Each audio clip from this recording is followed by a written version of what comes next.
Times Square area with its many movie theaters became my go-to place as a teenager in 1968.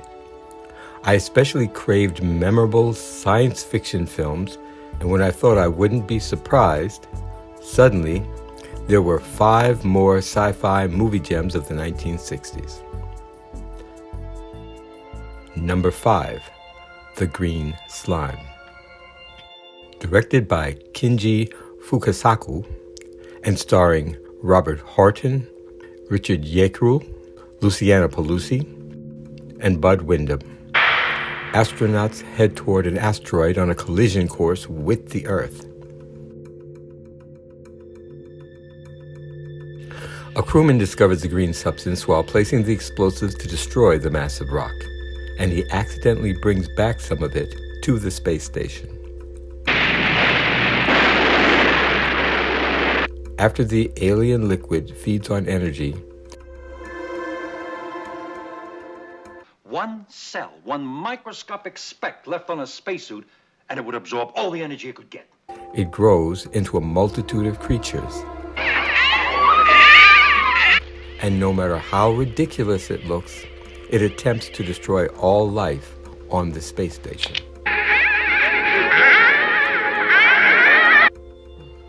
Number 4, 2001, A Space Odyssey. Directed by Stanley Kubrick and starring Keir, Gary Lockwood, William Sylvester, Daniel Ricker, and Douglas Rain. During prehistoric times, a huge black object helped primitive man advance.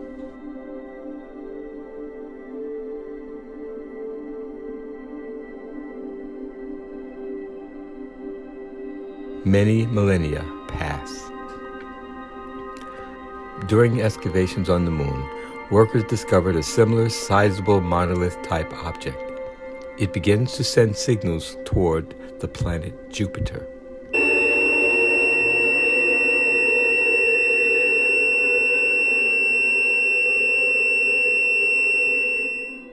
In addition to astronauts assigned to discover if there is intelligent life on or near Jupiter, they also carry a HAL 9000 computer.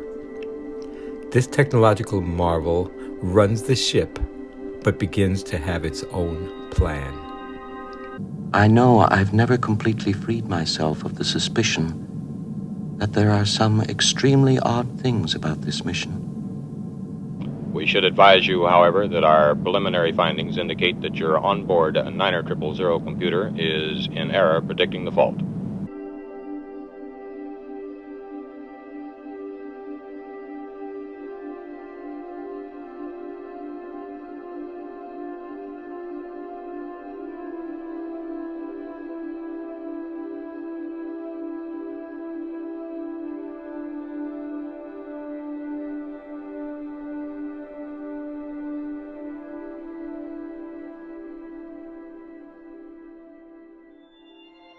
Number 3, Charly.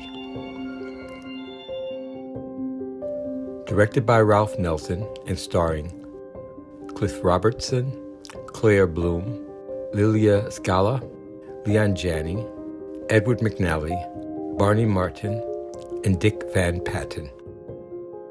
Charlie Gordon finds himself constantly frustrated by his inability to learn to read and write. Because of his cognitive disability, Charlie is belittled by those who work with him. Forgot what you have to do? Finish the report. Come on, Charlie, think. A scientist offers Charlie the opportunity to participate in a radical medical experiment that might increase his intelligence, and the operation is a success. I don't feel no smarter. Charlie begins interacting with people and his surroundings with greater intellectual efficiency. It also becomes evident that Charlie's intellectual jumps are moving far faster than his ability to understand his emotional awakenings, which leads to unforeseen complications.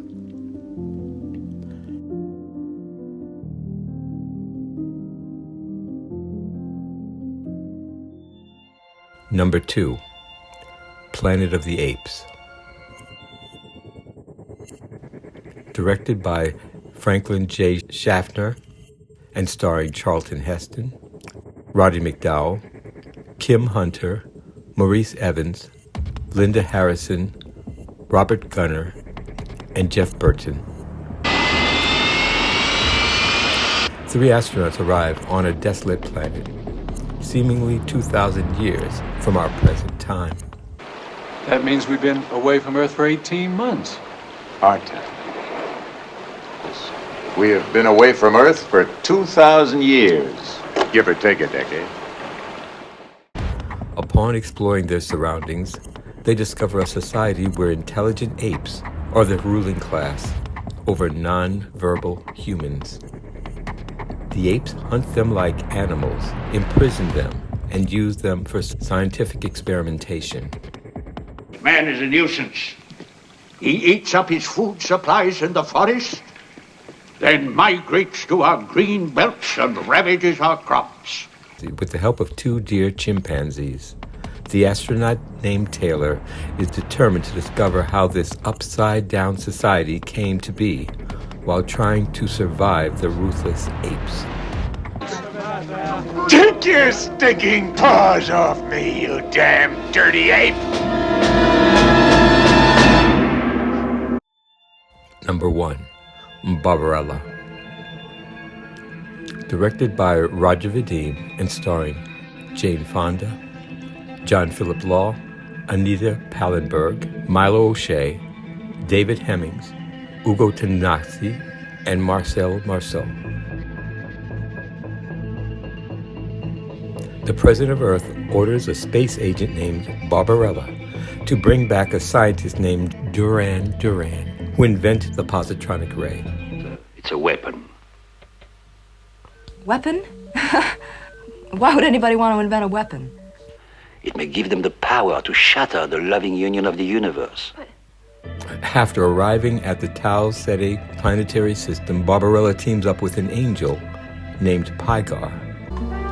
But you're soft and warm. We're told that Earth beings are cold. Not all of us. Their search leads them to the decadent city of Sogo, where they find evil in all forms.